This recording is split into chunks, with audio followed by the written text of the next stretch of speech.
আলহামদুলিল্লাহি ওয়াহদাহু ওয়াসসালাতু ওয়াসসালামু আলা মান লা নাবিয়্যা বা'দা আম্মা বা'দ আউযু বিল্লাহি মিনাশ শাইতানির রাজীম ইয়া আইয়ুহাল্লাযীনা আমানুত্তাকুল্লাহ হাক্কা তুকাতিহি ওয়া লা তামুতুন্না ইল্লা ওয়া আনতুম মুসলিমুন وقال تعالى يا أيها الذين آمنوا قوا أنفسكم وأهليكم نارا قال رسول الله صلى الله عليه وسلم الحياء شعبة من الإيمان في الجنة আলহামদুলিল্লাহ সমস্ত প্রশংসা রব্বুল আলামিনের জন্য যে রব্বুল আলামিন আমাদেরকে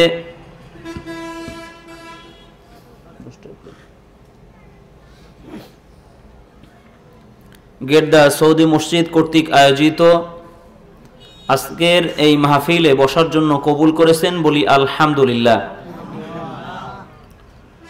দুরুদ ও সালাম শান্তি বর্ষিত হোক নবী করিম সাল্লাল্লাহু আলাইহি ওয়াসাল্লামের উপর, তিনার পরিবারবর্গের উপর, সকলেই পড়ি সাল্লাল্লাহু আলাইহি ওয়াসাল্লাম। আমরা এখানে আসতে পারছি, খুশি না বেজার? সবাই খুশি। বান্দা যখন খুশি হয়ে আল্লাহর প্রশংসা করে বলে যে আলহামদুলিল্লাহ, আল্লাহর নবী মুহাম্মদ রাসূলুল্লাহ সাল্লাল্লাহু আলাইহি ওয়াসাল্লাম বলেন যে আল্লাহ তাআলাও ওই বান্দার প্রতি খুশি হয়ে যায় এবং খুশি হয়ে তার পিছনের সমস্ত গুনাহগুলি ক্ষমা করে দেন।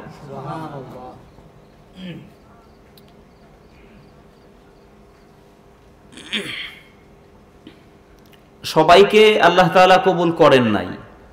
যদি সবাইকে কবুল করতো তাহলে অনেক মানুষ হইতো, তাই না? নবীজি মুহাম্মদুর রাসূলুল্লাহ সাল্লাল্লাহু আলাইহি ওয়াসাল্লাম বলেন, বুখারীর হাদিস, মান ইউরিদিল্লাহু বিহি খায়রান ইউফাক্কিহু ফিদ্দীন। আল্লাহ রাব্বুল আলামিন যার মঙ্গল চান, যার ভালাই চান, তাকে দ্বীনের জ্ঞান অর্জন করার তৌফিক দান করেন। সুবহানাল্লাহ। দ্বীনি মাজলিসে বসার সুযোগ সবাই পায় না, আল্লাহ তাআলা যাদেরকে কবুল করেন তারাই সুযোগ পায়। তো আমরা সুযোগ পাইছি, বসেছি, খুশি না বেজার? আবারও বলি আলহামদুলিল্লাহ। আল্লাহ সুবহানাহু ওয়া তাআলা বলেন, ইয়া আইয়ুহাল্লাযীনা আমানু কু আনফুসাকুম ওয়া আহলিকুম নারা। হে ঈমানদারগণ, তোমরা নিজেরা জাহান্নামের আগুন থেকে বাঁচো, তোমার আহালদেরকে, তোমার পরিবারদিগকে জাহান্নামের আগুন থেকে বাঁচাও। আগে নিজেকে বাঁচতে হবে, নিজের পরিবারকেও বাঁচাতে হবে। নিজেকে জাহান্নাম থেকে বাঁচতে হবে, নিজের পরিবারকেও জাহান্নামের আগুন থেকে বাঁচাতে হবে। দুনিয়াটা অল্প সময়ের জন্য আমরা দুনিয়াতে আসছি, খুব বেশি সময়ের জন্য নয়।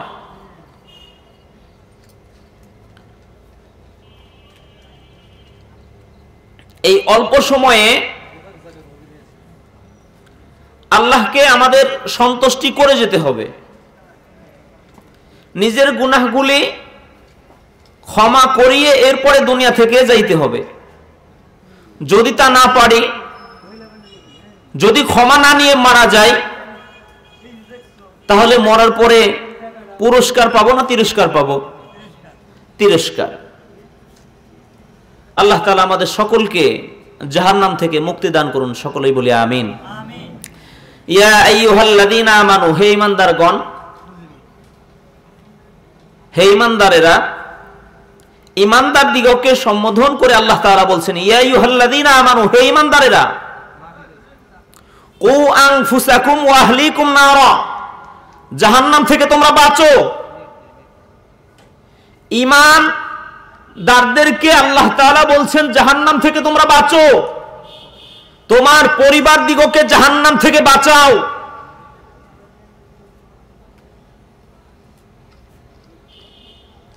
জাহান্নাম থেকে বাঁচতে হলে কোরআন সুন্নাহ মানার দরকার আছে না নাই?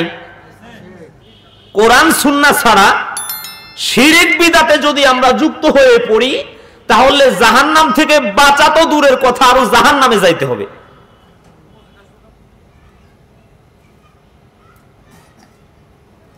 শিরক খুব ভয়াবহ এবং সবচেয়ে বড় পাপ হলো আল্লাহর সাথে শিরক করা।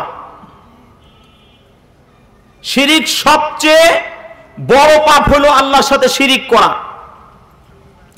শিরকের পাপ আল্লাহ সুবহানাহু ওয়া তাআলা ক্ষমা করেন না। যদি শিরক করি তাহলে জাহান্নাম। যে আল্লাহর সাথে শিরক করলো সে মুশরিক হয়ে গেল। যে আল্লাহর সাথে শিরক করলো সে মুশরিক হয়ে গেল। যে আল্লাহর সাথে শিরক করলো সে মুশরিক হয়ে গেল। শিরক করলে ঈমান থাকে না, শিরক করলে ঈমান থাকে না, শিরক করলে ঈমান থাকে না, ঈমান ভেঙে যায়, ঈমান নষ্ট হয়ে যায়।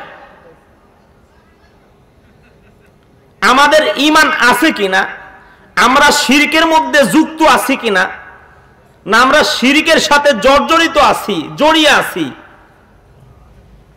যদি আমরা জানি যে এটা শিরক তাহলে ওই শিরকের সাথে আপোষ করার কোনো সুযোগ নাই, শিরক থেকে বাঁচতে হবে। আমরা ইসলাম জানবো, ইসলাম মানবো। এই কোরআনুল কারীমকে আল্লাহ রাব্বুল আলামিন পাহাড়ের উপর নাজিল করতে চাইলেন। পাহাড়কে বললেন, পাহাড় তোমাকে কোরআন মানতে হবে। পাহাড় বলছে, জি না, আমি কোরআন মানতে পারবো না। এই আসমানকে বললেন, আসমান তোমাকে কোরআন মানতে হবে। আসমান বলছে, জি না, আমি কোরআন মানতে পারবো না। মানুষ বলছে যে পারবো, আমরা কোরআন মানতে পারবো। আল্লাহ তাআলা বলছেন, ইন্নাহু কানা যালুমান জাহুলা। এই মানুষ বড় জাহেল, এই মানুষ বড় জালেম। জাহেল বললেন কেন, জালেম বললেন কেন? জানা, যারা জানার চেষ্টা করে না, যারা বোঝার চেষ্টা করে না, এরা হলো জাহেল, মূর্খ।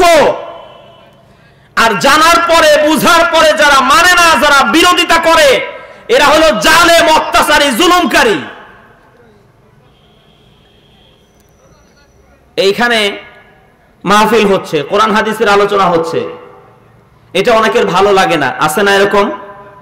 গায়ে চুলকানি আছে না? দেখবেন কিছু মানুষ, দেখবেন গায়ে এমন চুলকানি আছে, যাদের গায়ে অ্যালার্জি আছে, বেগুন যদি খায় অ্যালার্জি বাড়বে না কমবে? বাড়বে না? একটা গল্প বলি। কিছু মানুষ আছে দেখবেন যে হক স্পষ্ট বুঝার পরে এরা বিরোধিতা করে, আর কিছু মানুষ আছে না বুঝেই বিরোধিতা করে। এক লোককে বলা হলো, স্ত্রী তার স্বামীকে বলছে যে শোনো, আমাদের পুত্রেরে মাদ্রাসায় দাও। কেন? দিন শিক্ষা করার জন্য, এলেম শিক্ষা করার জন্য। তো বাবাই বলছে মাদ্রাসায় পড়তে দেওয়ার দরকার নাই, মাদ্রাসায় পড়ে কি হবে? তো স্ত্রী বলছে আর কিছু হোক বা না হোক, কমপক্ষে আমরা মরলে আমাদের জানাজা তো দিতে পারবে। কথা কি ঠিক না বেঠিক? আলেম হওয়ার পরে একজন সন্তান যদি আলেম হয়, দ্বীনের জ্ঞান অর্জন করে, আর কিছু পারুক বা না পারুক, সে কিন্তু জানাজা দিতে পারবে। পিতার বক্তব্য হলো মাদ্রাসায় পড়ানোর দরকার নাই, মাদ্রাসায় পড়ে ভিক্ষা করে খাবে, মিলাদ পড়ে খাবে, 40 করবে, বিভিন্ন ধরনের কথা।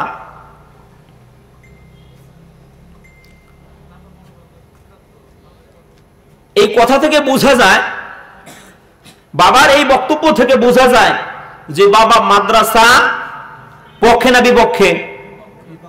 কথা বলেন, পক্ষে না বিপক্ষে?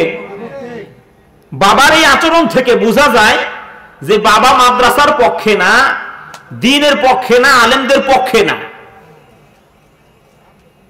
দ্বীন বিরোধী, আলেম বিরোধী, মাদ্রাসা বিরোধী। তো স্ত্রীর এই বক্তব্য অনুযায়ী সংসারের সুখের জন্য, শান্তির জন্য সন্তানকে মাদ্রাসায় দিল, পরিবারের শান্তি রক্ষার জন্য। 12 বছর 14 বছর পড়ালেখা করার পরে দাওরা হাদিস শেষ করে যখন বাড়িতে আসবে, যেই দিন বাড়িতে আসবে স্ত্রী বলছে স্বামীকে, তুমি কই গো, যাও স্টেশনে যাও, সন্তান আজকে বাড়িতে আসবে, এতদিন পড়ালেখা করে আলেম হইল, বাড়িতে আসবে, আজকে নিয়ে আসো। বাবা এবার স্টেশনে গেল, ছেলে আসছে, ছেলের গাটি বুকসা নিজেও কিছু নিছে, ছেলেও কিছু নিছে। নেওয়ার পরে যখন বাড়ির দিকে রওনা দিল, ছেলে আগে আগে হাঁটে, বাবা পিছনে পিছনে হাঁটে। কিছুক্ষণ পরে দেখে বাবা আর পিছনে নাই। কি ব্যাপার, গেল কোথায়? এখন দেখে যে বাবা পশ্চিম দিকে মুখ করে পেশাব করতে বসে। কোন দিকে বসে? ছেলে বলতেছে, মরছি অবস্থা, আমার বাবা পশ্চিম দিকে বসছে মুখ করে। বাবারে বলতেছে, বাবা এই দিকে তো বসা যাবে না, ঘুরে বসেন। বাবা এবার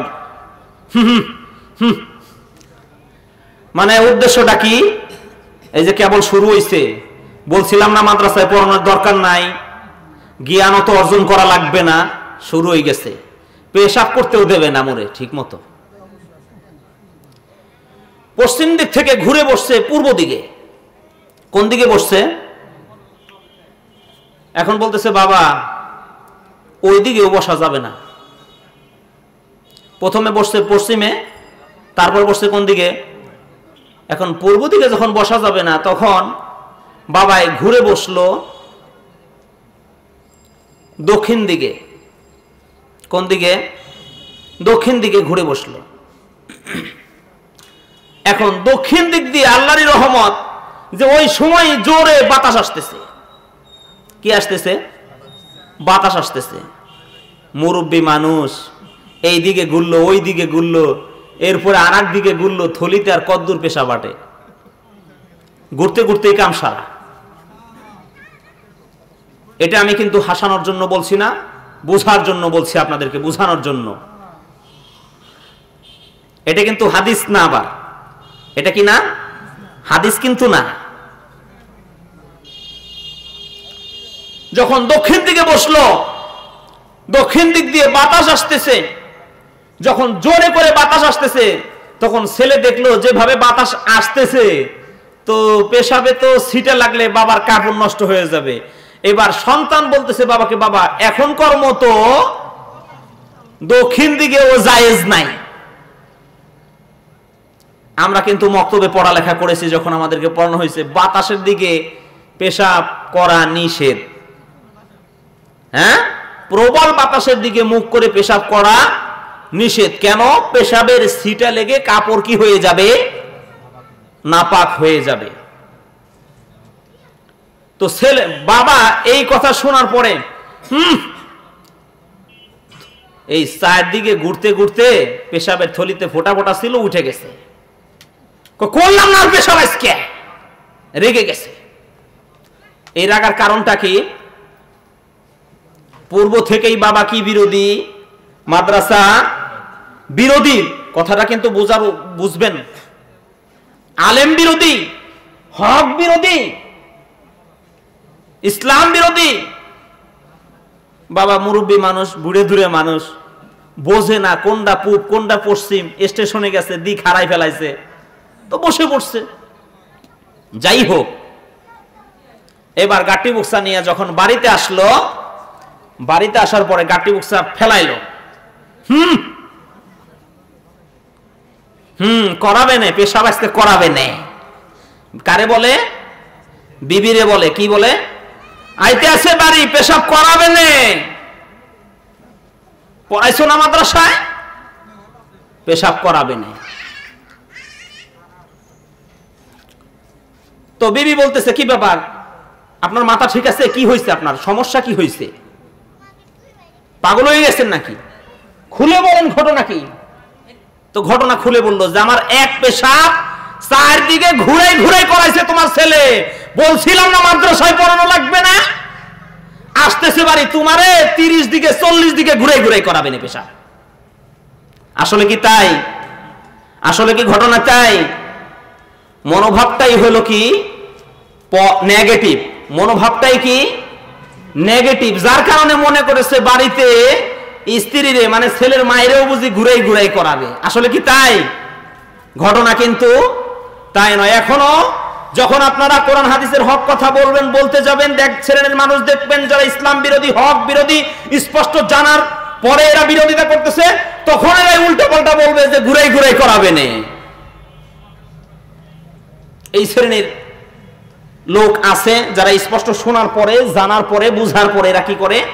বিরোধিতা করে। আল্লাহ তাআলা আমাদের সকলকে পজিটিভ ধ্যান ধারণা রাখার তৌফিক দান করুক। সকলে বলে আমিন। ইয়া আইয়ুহাল্লাযীনা আমানু, হে ঈমানদারগণ, কু আনফুসাকুম ওয়া আহলিকুম নারা, তোমরা জাহান্নাম থেকে বাঁচো, তোমার পরিবার দিগকে জাহান্নাম থেকে বাঁচাও।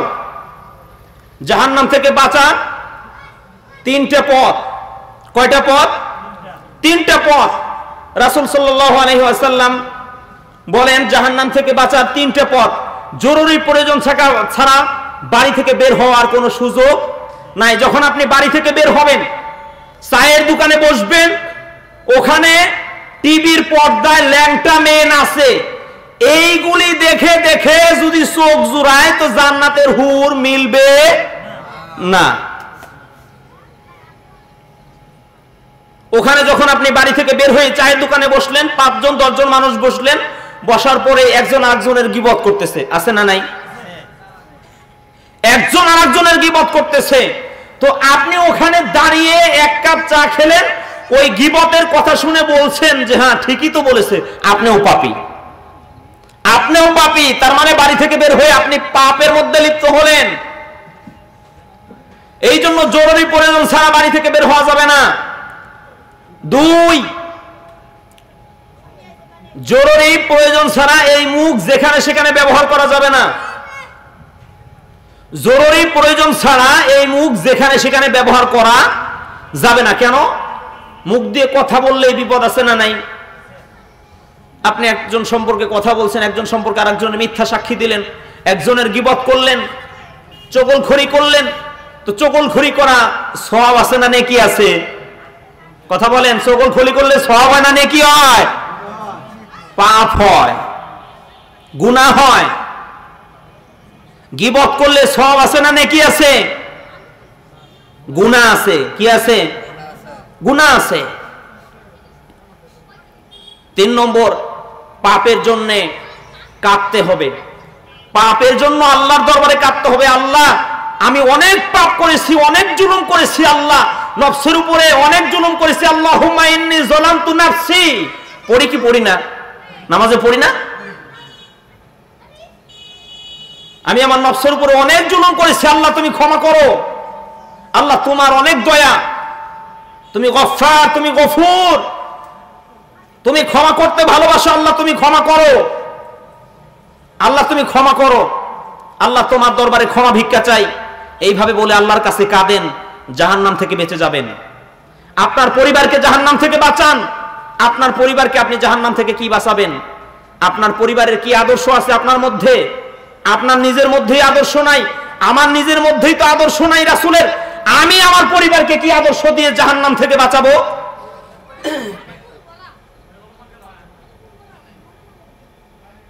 আপনি যখন বিবাহ করবেন, আপনার বিবাহের সময় হইল, আপনি বিবাহ করবেন, স্বামী হবেন। বিবাহ করতে হলে করলেই তো আপনি স্বামী হয়ে গেলেন, মানে আপনি বাবা হবেন। স্বামী হতে হলে 5টি জিম্মাদারি লাগে। স্বামী হইতে হলে 5টি জিম্মাদারি লাগে। তো 5টি জিম্মাদারি তো নাই। আমি তো বড় হয়েছি, বাবা আমাকে বিবাহ দিয়েছে, স্ত্রীর কাছে গেছি, তো এমনি এমনি সন্তান হয়ে গেছে। আমি কি বিষয়টা বুঝাইতে পারছি? এমনি এমনি সন্তান হয়ে গেছে। আমার নিজের মধ্যে রাসূলের কোনো আদর্শ নাই। আমি নিজে ইসলাম বুঝি না, আকীদা বুঝি না, শিরিক বুঝি না, বিদআত বুঝি না। তো আমি নিজেই তো জাহান্নামের খড়ি হয়ে আছি, আমি নিজেই তো জাহান্নামের লাকড়ি হয়ে আছি। তো আমার পরিবারকে আমি জাহান্নাম থেকে কি করে বাঁচাবো? স্বামী হতে হলে 5টি জিম্মাদারি লাগে। আল্লাহ নবী মুহাম্মদ রাসূলুল্লাহ সাল্লাল্লাহু আলাইহি ওয়াসাল্লাম বলেন, তুমি যা খাও ওই মানের খাদ্য তোমার স্ত্রীকে খাওয়াও। এই যোগ্যতা আগে অর্জন করো। তুমি যেই মানের খাদ্য খাবা সেই মানের খাদ্য তোমার স্ত্রীকে খাওয়াও। আগে তুমি এই যোগ্যতা অর্জন করো, তারপরে তুমি বিবাহ করো। 2, তুমি যেই মানের পোশাক পরবা তোমার স্ত্রীকে ওই মানের পোশাক তুমি পরিধান করাবা। তো আমি নিজের পোশাক কেনার যোগ্যতা রাখি না, আমি বিবাহ করার জন্য প্রস্তুত হয়ে আছি, কে আমি যৌতুক আনবো। আছে না নাই? আছে না? ইসলাম যৌতুক সমর্থন করে না।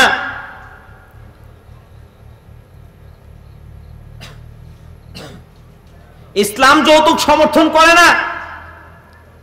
যৌতুক দিয়ে বিবাহ করতে হয়, যৌতুক দিয়ে মানে মোহর দিয়ে বিবাহ করতে হয়। আপনার সেই যোগ্যতা নাই, আপনি বিবাহ করে বসেছেন, আপনার মধ্যে এলেম কালাম নাই, আপনি কি স্ত্রীর সাথে ব্যবহার করবেন, কি আচরণ করবেন, কি সন্তানের সাথে আচরণ করবেন। তুমি যেই মানের খাদ্য খাও ওই মানের খাদ্য তোমার স্ত্রীকে খাওয়াও। 1, 2, তুমি যেই মানের পোশাক পরিধান করো ওই মানের পোশাক তোমার স্ত্রীকে পরিধান করাও। 3, তুমি তোমার স্ত্রীকে কখনো কটু কথা বলো না। তুমি তোমার স্ত্রীকে কখনো কটু কথা বলো না। আরে আমার তো ভাষাই খারাপ, আরে আমার তো ভাষাই খারাপ, আমার তো ভাষাই খারাপ। আমি আমার বড় ভাইকে গালি দেই, আমার ছোট ভাইকে গালি দেই, আমার বোনকে গালি দেই, আমি আমার মাকে গালি দেই, আমার তো ভাষাই খারাপ। স্ত্রীর সাথে কি ব্যবহার করব? বোঝেন নাই? রাসূল বলছেন তুমি তোমার স্ত্রীকে কখনো কটু কথা বলো না। আমি তো যখন তখন আমার স্ত্রীর সাথে কটু কথা বলি, খারাপ আচরণ করি, তা আমার মধ্যে কি আদর্শ রইল? 4, তোমার স্ত্রীর মুখের উপরে মেনো না। যখন তখন মুখের উপরে মারি, যখন তখন মুখের উপরে মারি, হাতের কাছে যা থাকে তাই দিয়ে পিটে। এরা হলো কাপুরুষ, এদের পুরুষত্ব নষ্ট হয়ে গেছে, এই জন্য এরা স্ত্রীকে পিটায়, এই জন্য এরা স্ত্রীকে পিটায়। বউ মারে কিসের জন্য? এদের পুরুষত্ব নাই, এদের পুরুষত্ব নষ্ট হয়ে গেছে, এই জন্য এরা বউ পিটায়। রাসূল সাল্লাল্লাহু আলাইহি ওয়াসাল্লাম বলেন, বীর তো সেই ব্যক্তি যে নিজের রাগকে কন্ট্রোল করতে পারে, যে নিজের রাগকে কন্ট্রোল করতে পারে, যে নিজের রাগকে কন্ট্রোল করতে পারে। রাগ কন্ট্রোল করার কয়েকটা পদ্ধতি, যখন রাগ আসে তখন আপনি দোয়া পড়েন, আউযু বিল্লাহি মিনাশ শাইতানির রাজিম। পারেন না? পড়েন। যখন রাগ আসলো আপনি দোয়া পড়েন, আউযু বিল্লাহি মিনাশ শাইতানির রাজিম আপনি পড়েন। যখন রাগ আসলো আপনি দোয়া পড়েন। আপনি রাগ আসলো আপনি চুপ থাকেন, আপনি তর্কে লিপ্ত হয়েন না, আপনি তর্কে লিপ্ত হয়েন না, আপনি তর্কে লিপ্ত হয়েন না। রাসূল সাল্লাল্লাহু আলাইহি ওয়াসাল্লাম বলেন, যে ব্যক্তি উচিত কথা বলা থেকে বিরত রইল, উচিত কথা তারপরেও বলা থেকে বিরত রইল, কেন?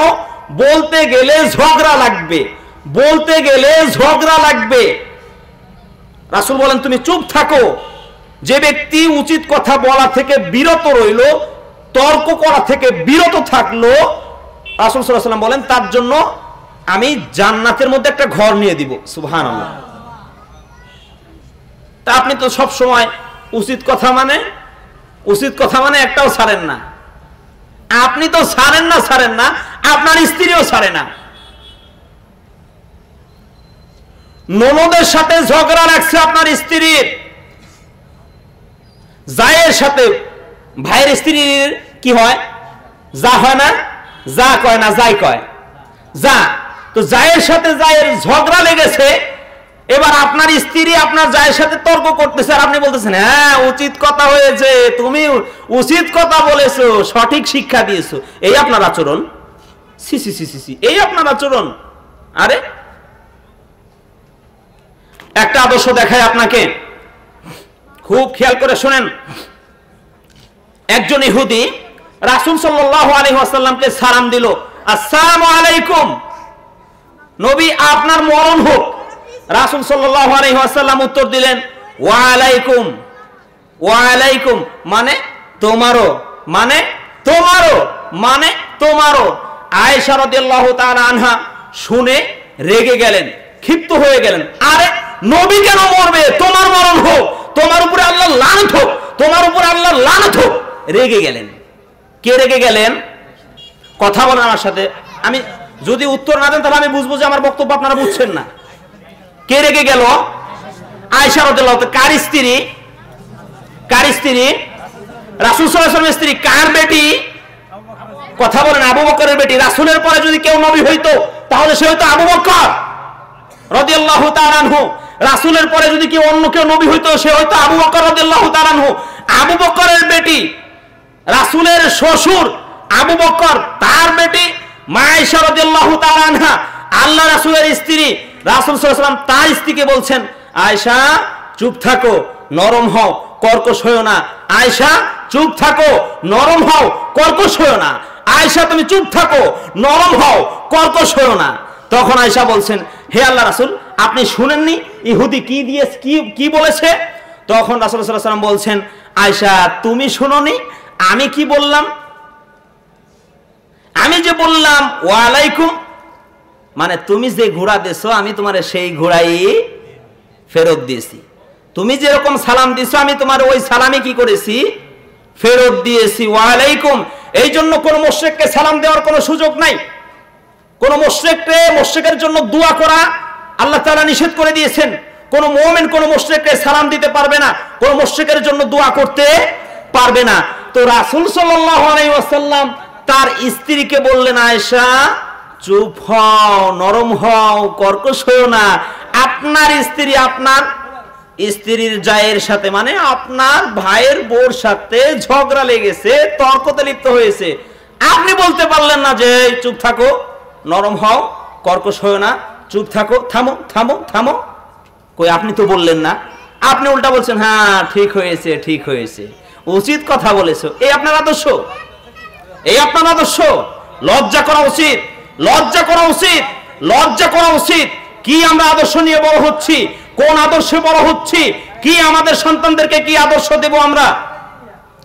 যে কথা বলতেছিলাম 4 নম্বর, তুমি তোমার স্ত্রীর মুখের উপরে মেরো না। মনে আছে?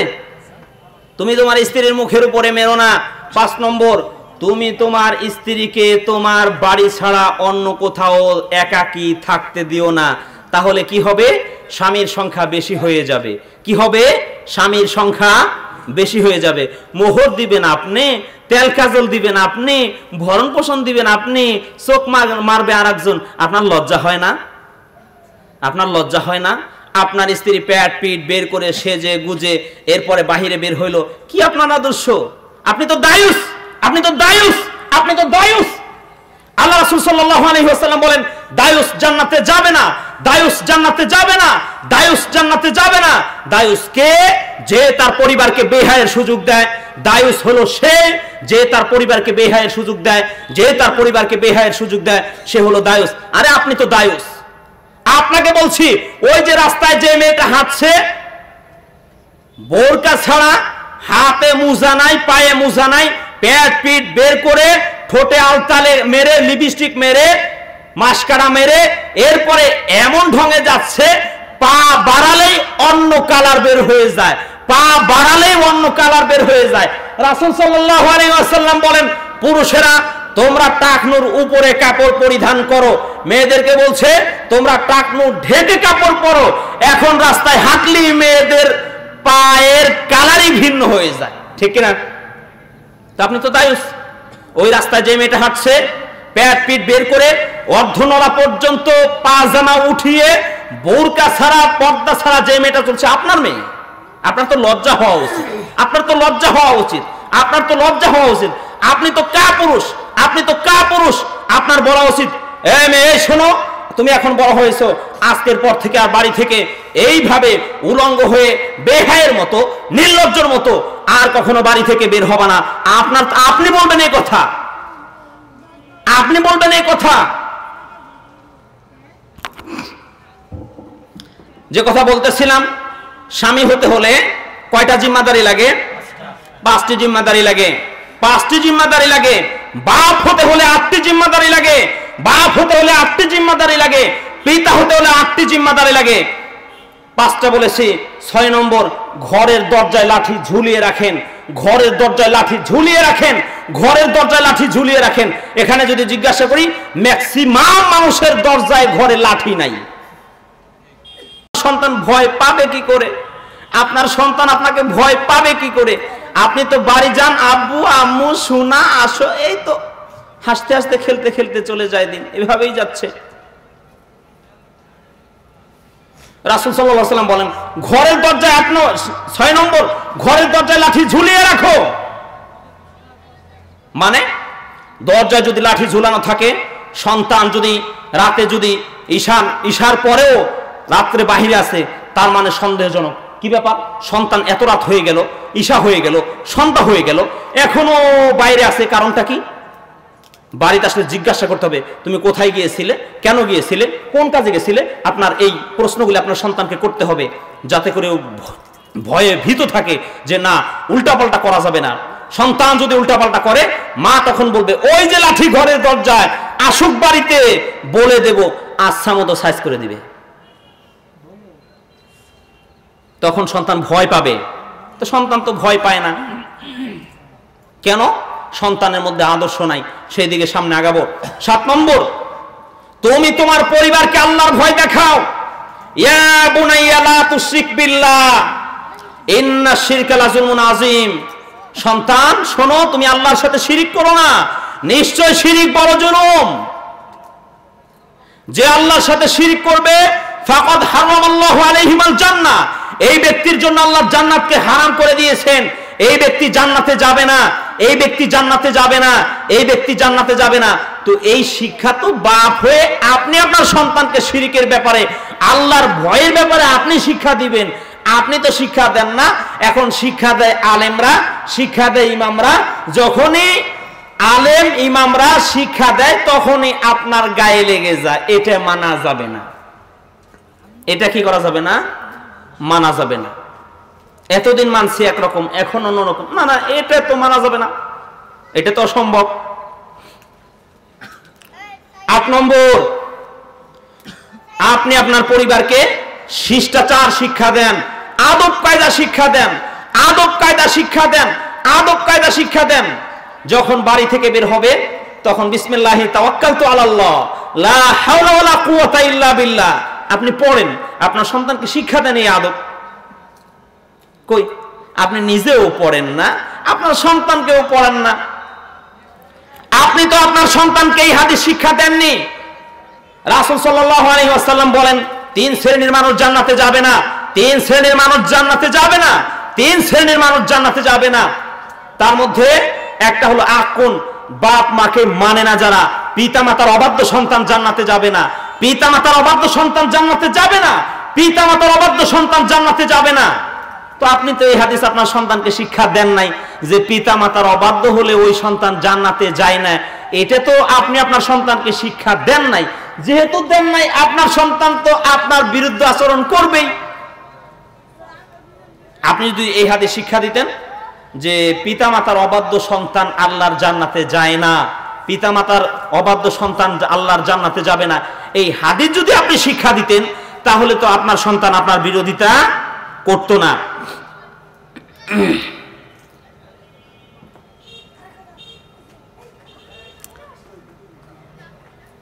রাসূল সাল্লাল্লাহু আলাইহি ওয়াসাল্লাম বলেন,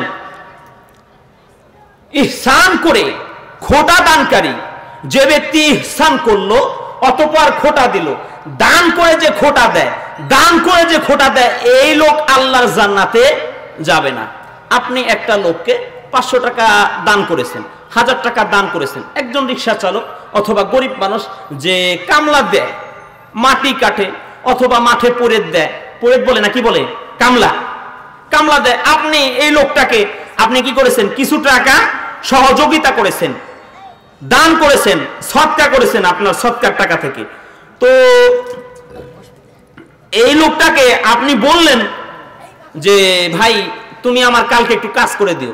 তো যে কোনো সমস্যার কারণে লোকটা আসতে পারলো না, যে কোনো সমস্যার কারণে লোকটা আসতে পারলো না। এবার আপনি ওই লোকটাকে খুঁটা দিলেন, মিয়া তোমার সেই দিন আমি 1000 টাকা দিলাম আর তুমি আজকেই ভুলে গেলে, তোমার একটু বললাম যে আমার একটু কাজ করে দাও, তুমি আজকে আসলে না, এই যে খোটা দিলেন। জান্নাত হবে না, জান্নাত হবে না। উপকার করে খোটা দিলে জান্নাত হবে না। উপকার করে খোটা দিলে জান্নাত হবে না। উপকার করে খোটা দিলে জান্নাত হবে না। রাসূল সাল্লাল্লাহু আলাইহি ওয়াসাল্লাম বলেন, নেশাদার দ্রব্য পানকারী আল্লাহর জান্নাতে যাবে না।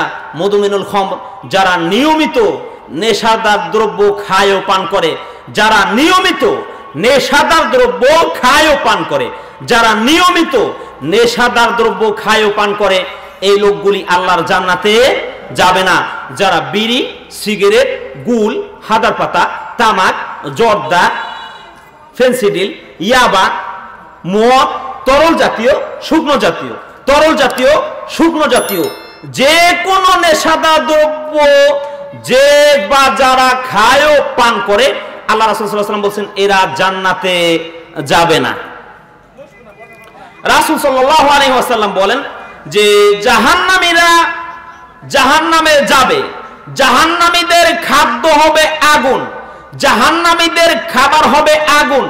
এরা মুখ দিয়ে আগুন খাবে, এরা মুখ দিয়ে আগুন খাবে, এদের নাক দিয়ে কান দিয়ে ধোঁয়া বের হবে, এদের নাক দিয়ে কান দিয়ে ধোঁয়া বের হবে, এদের নাক দিয়ে কান দিয়ে ধোঁয়া বের হবে। আপনি এবার বাস্তবতা মিলান। এবার কেউ কেউ বলছে যে হুজুর আপনি তো বললেন যে জর্দা খাওয়া নিষেধ, হারাম। আমি তো বললাম হারাম। আমি তো বললাম যে গুল খাওয়া হারাম। আমি তো বললাম যে তামাক এটা খাওয়া হারাম। আমি তো বললাম সিগারেট খাওয়া হারাম। নেশাদার দ্রব্য খাওয়া ও পান করা হারাম। আপনি যে বলছেন মাকরু, আপনি বললেন মাকরু, মাকরু মানে খারাপ, মাকরু মানে খারাপ, মাকরু মানে খারাপ। হুজুর খারাপ খায় আর আপনাদের ইমামতি করে। হুজুর খারাপ খায় আর আপনাদের ইমামতি করে।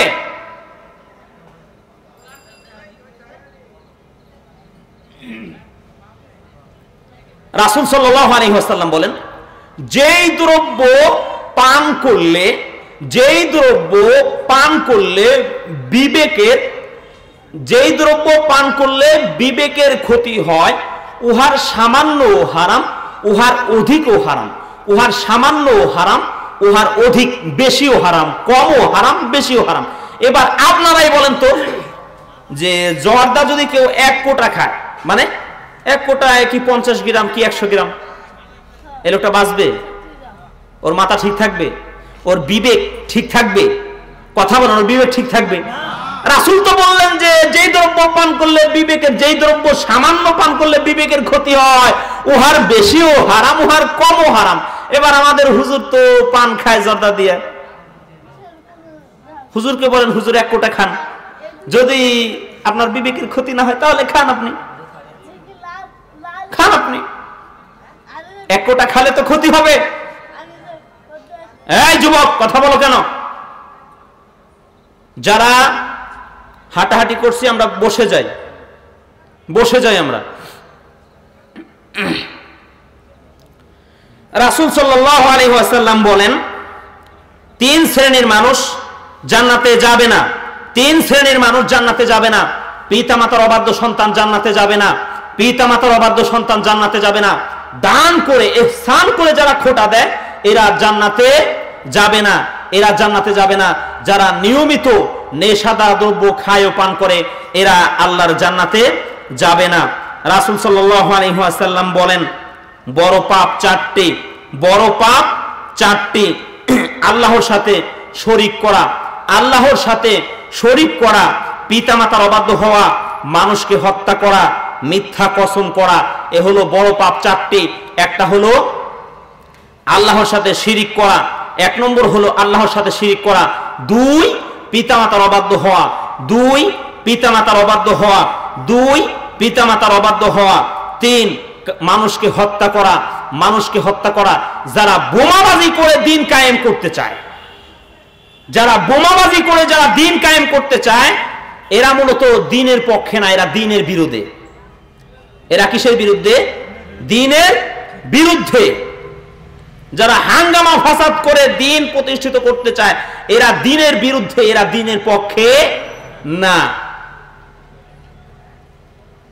মিথ্যা কসম করা, মিথ্যা কসম খাওয়া, কসম করা,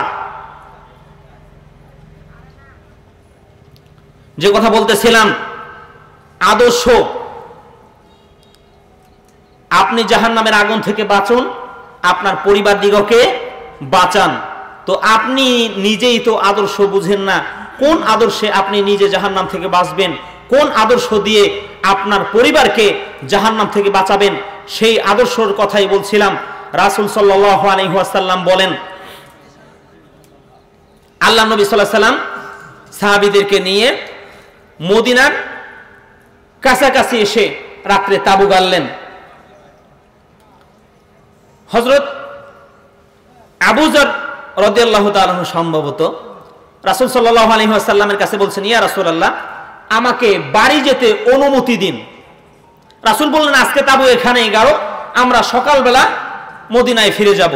তো সাহাবী বলছে, ইয়া রাসূলুল্লাহ, আমাকে বাড়ি যাওয়ার জন্য অনুমতি দিন, আমি বাড়ি যেতে অনুমতি চাচ্ছি।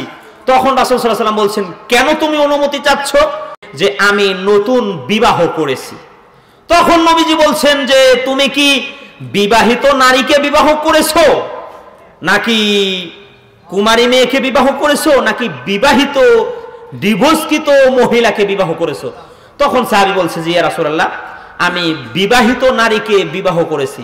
রাসূল সাল্লাল্লাহু আলাইহি ওয়াসাল্লাম তখন বললেন যে কেন তুমি বিবাহিত নারীকে বিবাহ করলে, কেন তুমি কুমারী মেয়েকে বিবাহ করলে না? তখন সাহাবী বলছেন, ইয়া রাসূলুল্লাহ, আমি তিনটা কারণে, খুব খেয়াল করে শুনবেন, আমি তিনটা কারণে বিবাহিত নারীকে বিবাহ করেছি। অর্থাৎ এই হাদিস দ্বারা আমি আপনাদেরকে বোঝাতে চাচ্ছি, মা হতে হলে তিনটা গুণ লাগে। মা হতে হলে তিনটা গুণ লাগে। মা হতে হলে তিনটা গুণের অধিকার অর্জন করতে হয়। মা হতে হলে তিনটা গুণের অধিকার অর্জন করতে হয়। এক নম্বর, আমার পিতা যুদ্ধের ময়দানে শহীদ হয়েছেন, আমার ছোট ছোট কিছু বোন রেখে মারা গেছেন আমার পিতা। তো আমি আমার বোনদের সমবয়স্কা একটা মেয়েকে বিবাহ করতে চাইনি। এর কারণ বলছেন কয়টা? এর কারণ কয়টা বলছেন? তিনটা কারণে আমি বিবাহ করিনি। এক, যাতে করে আমার বোনদেরকে এলেম শিক্ষা দিতে পারে। এক নম্বর, কি শিক্ষা? কি শিক্ষা? তলাবুল ইলমি ফারিদাতুন আলা কুল্লি মুসলিম। দ্বীন ইলম শিক্ষা করা প্রত্যেক নর নারী সকলের উপরে ফরজ। ইলম শিক্ষা করা ফরজ, জ্ঞান অর্জন করা ফরজ, জ্ঞান অর্জন করা ফরজ, ইলম শিক্ষা করা ফরজ। ইকরা বিসমি রাব্বিকাল্লাযী খালাক, পড়ো তোমার প্রভুর নামে যিনি তোমাকে সৃষ্টি করেছেন। তো পড়ো, জ্ঞান অর্জন করো। যখন আপনি জ্ঞান অর্জন করবেন, যখন আপনি পড়ালেখা করবেন, তখন নতুন নতুন তথ্য পাবেন, নতুন নতুন আইন বিধি বিধান তরিকা পাবেন, আর দেখবেন যে সমাজের সাথে মিলছে না। আর তখনই ওই যে বলেছিলাম বৃদ্ধ বয়স্ক বাবা, এই বাবা তখন বলবে যে বলছিলাম না তোমার হাদিস কোরআন পড়ার দরকার নাই। মনে আছে তো? মনে আছে? সেই পূর্বে। দুই নম্বর, যাতে করে আমার বোনদেরকে আদব কায়দা শিষ্টাচার শিক্ষা দিতে পারে। এক নম্বর হলো ইলম। এক নম্বর কি? কথা বলেন, এক নম্বর কি? এক নম্বর। দুই নম্বর শিষ্টাচার, উত্তম শিষ্টাচার, উত্তম আদর্শ। উত্তম আদর্শ, উত্তম আদর্শ কি? উত্তম আদর্শ কি? আপনি আমাকে পানি দিলেন, আমি বললাম থ্যাংক ইউ, ধন্যবাদ, আপনাকে আমি পানি দিলাম। আপনি পানিটা ডান হাতে নিলেন, বিসমিল্লাহ বলে পানি পান করলেন, 3 শ্বাসে পানি পান করলেন, বসে পান করলেন, খাওয়ার পরে পানিটা পান করার পরে বললেন, আপনি বললেন আলহামদুলিল্লাহ। কি বললেন? এক গিলাস পানি খাইতে হলে 5টা আদব মানতে হয়। এক গিলাস পানি খাইতে হলে 5টা আদব মানতে হয়।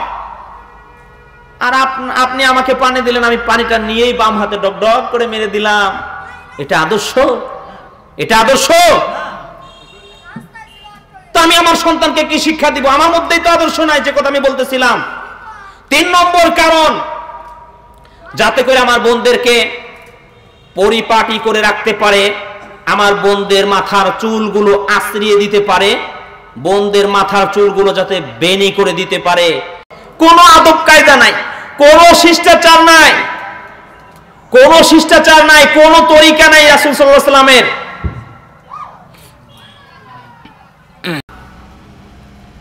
আমরা কাদ আদর্শে আদর্শিত হব। লাকাদ কানা লাকুম ফি রাসূলিল্লাহি উসওয়াতুন হাসানাহ। রাসূলের চেয়ে উত্তম আদর্শ আর কারো আছে? উত্তম আদর্শ কার? আল্লাহ রাসূলের। আমরা আদর্শ নিব কার থেকে? রাসূল থেকে। আল্লাহ রাসূল থেকে আমরা আদর্শ নিব, না কোনো বাবার আদর্শ হইতে আদর্শিত হব? হ্যাঁ, পিতা মাতার পক্ষ থেকে আপনাদেরকে কিছু আদর্শের কথা আমি বলে যাচ্ছি।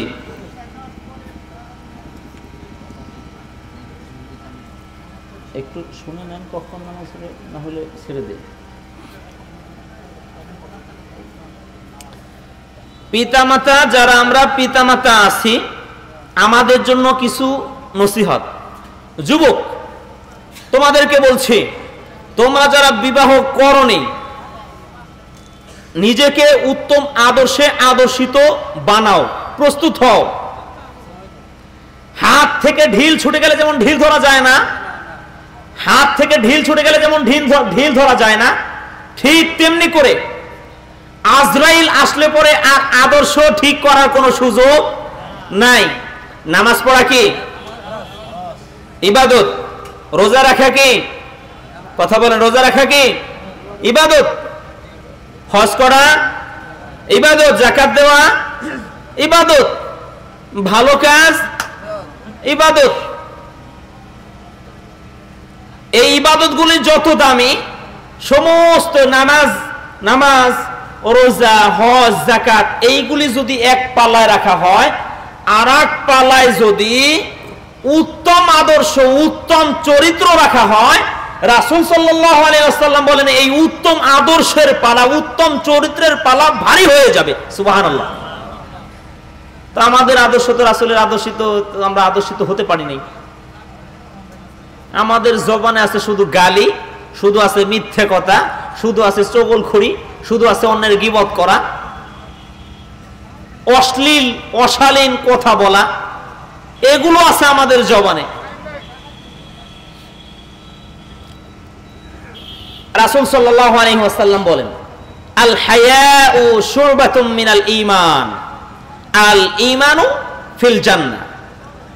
লজ্জাই হচ্ছে ঈমান, লজ্জাই হচ্ছে ঈমান, লজ্জাই হচ্ছে ঈমান। যার ঈমান আছে, জি প্রায় চলে আসছে কাছাকাছি, আর জামাতের আজান দিয়ে জামাত শুরু করে, ঠিক আছে? ওকে, একটু কথা শেষ করে, ওকে শেষ করে, ওকে আজান দিয়ে শাইখ আসতেছে, জি চলো শাইখ নামাজ পড়া শুরু করব। ওকে,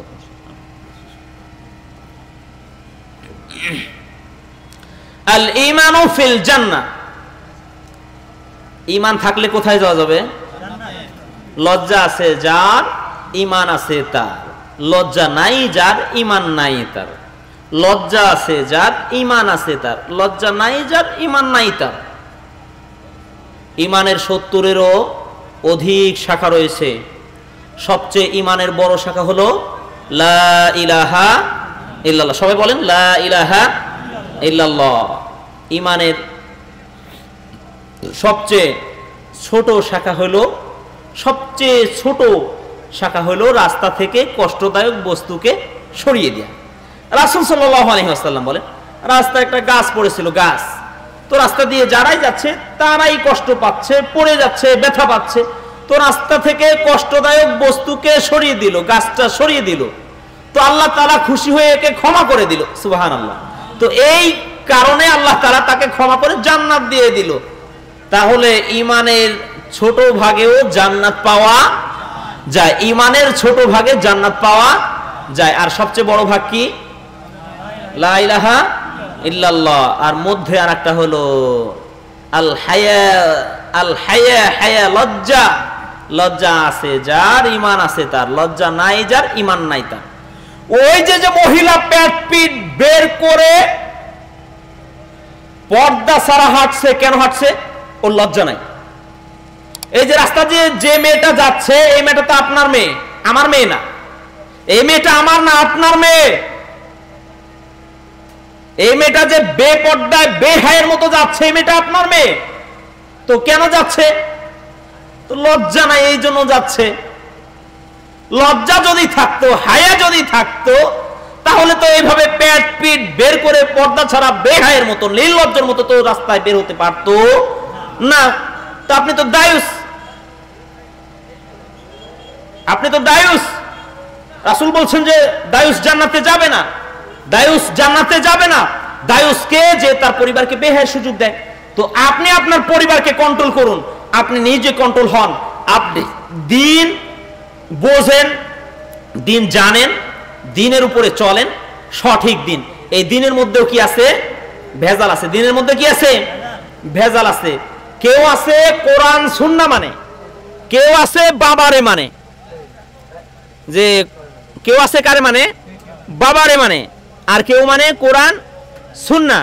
কেউ মানে কি? কোরআন সুন্নাহ, কোরআন হাদিস মানে। আর কেউ মানে বাবারে। আছে না এরকম? আছে। তো লজ্জা যার থাকবে তার ঈমান থাকবে। এই যে যেই ছেলেটা প্যান্ট পায়জামা টাকনুর নিচে, কেন কেন নিচে? ও বোঝে না। রাসূল সাল্লাল্লাহু আলাইহি ওয়াসাল্লাম বলেন যার প্যান্ট টাকনুর নিচে থাকবে, লুঙ্গি টাকনুর নিচে থাকবে, তো জাহান্নামে যাবে।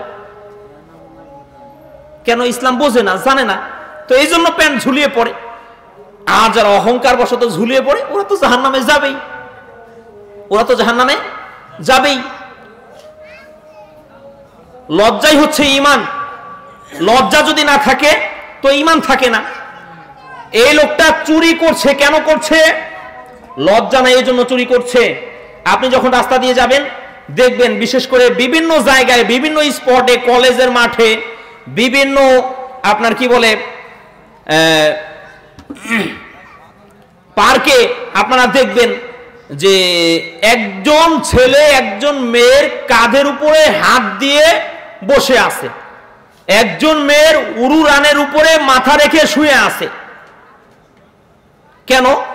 লজ্জা নাই এই জন্য, লজ্জা নাই এই জন্য, লজ্জা নাই এই জন্য এরা এইভাবে আছে।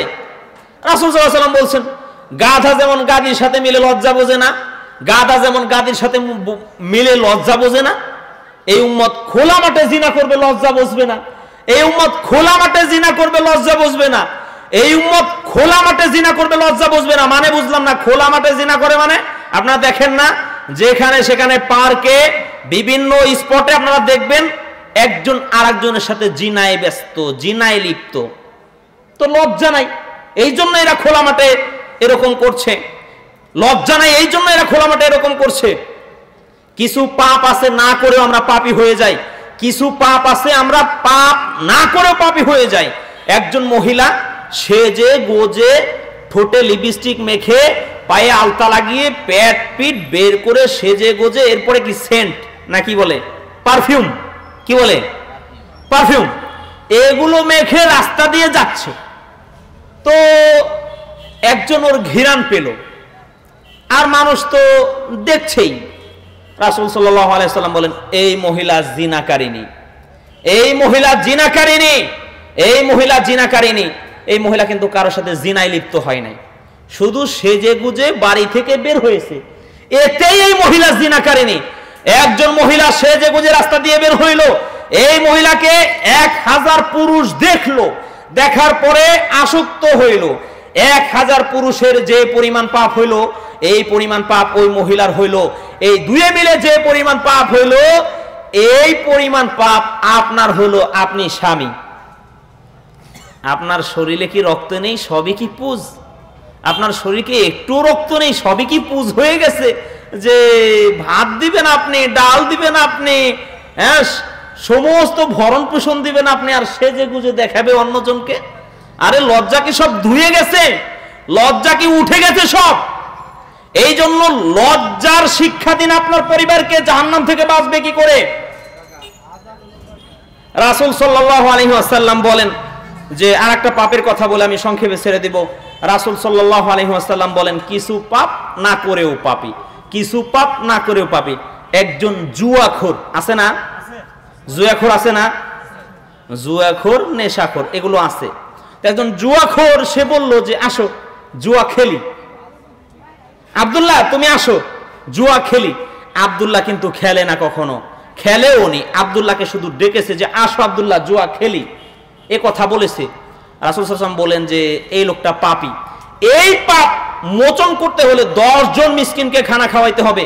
এই পাপ মোচন করতে হলে 10 জন মিসকিনকে খানা খাওয়াইতে হবে। এই পাপ মোচন করতে হলে 10 জন মিসকিনকে খানা খাওয়াইতে হবে। পাপ না করেই পাপী হয়ে গেলে, পাপ না করেই পাপী হয়ে গেল। তো আমার আপনার মেয়েরা ঢং করে সেজে গুজে বের হবে আর আমরা পাপী হয়ে যাব। আমরা তো জাহান্নামে যাবই যাব, আমাদের পরিবারকেও তো জাহান্নামে নিয়ে যাব। আল্লাহ তাআলা বলছেন ইয়া আইয়ুহাল্লাযীনা আমানু, আলোচনা শেষ। ইয়া আইয়ুহাল্লাযীনা আমানু কু আনফুসাকুম ওয়া আহলিকুম নারা, তোমরা নিজেরা জাহান্নাম থেকে বাঁচো, তোমার আহাল পরিবার দিগকে জাহান্নাম থেকে বাঁচাও। সময় সংক্ষেপ। আসসালামু আলাইকুম ওয়া রাহমাতুল্লাহি ওয়া বারাকাতুহু।